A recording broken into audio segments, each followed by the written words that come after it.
ఈ రోజున సొసైటీలో పర్టికులర్‌గా సాఫ్ట్‌వేర్ ఎంప్లాయీస్ కానీ, బ్యాంక్ ఎంప్లాయీస్ కానీ, లేదా ఆర్కిటెక్ట్స్ కానీ, ఇంజినీర్స్ కానీ, లేదా అకౌంటెంట్స్ కానీ కంటిన్యూస్‌గా కూర్చొని పని చేయటం వలన ఈ నడుము మీద ఒత్తిడి ఏర్పడుతుందన్నమాట.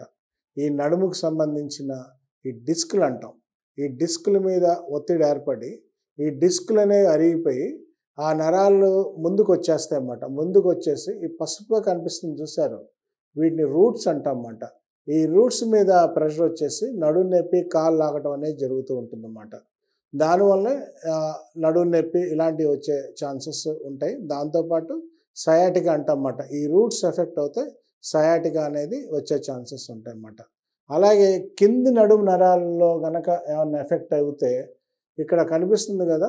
దీన్ని కాడా ఎక్వినా అంటామన్నమాట. అంటే చాలా రూట్స్ కలిసి ఒక గుర్రపు తోక రూపంలో వస్తుందన్నమాట. అందుకనే కాడా ఎక్వినా అంటాం. ఇవి ఎఫెక్ట్ అవుతే మోషన్‌కి సంబంధించి, తర్వాత యూరిన్‌కి సంబంధించిన నరాలు కూడా ఎఫెక్ట్ అయ్యే ఛాన్సెస్ ఉంటాయన్నమాట. సో, అందుకని ఏంటంటే పేషెంట్ లక్షణాలన్నీ చూస్తామన్నమాట. నడుములో గాని నొప్పుందా? పక్కన సయాటికా ఏమన్నా ఉందా? యూరినల్స్ ఎలా వెళ్తున్నాడు? మోషన్ ఎట్లా వెళ్తున్నాడు? ఇయన్నీ సింప్టమ్స్ అన్నీ చూస్తామన్నమాట. వీటినన్నిటిని చూసి దానికి సంబంధించిన ట్రీట్మెంట్ అనేది డిజైన్ చేస్తామన్నమాట. ఇలాంటి సందర్భాలలో చాలామంది ఏం చేస్తుంటారంటే నడుము నొప్పి వచ్చినప్పుడు, నడుము నొప్పే కదా అని వదిలేస్తారు.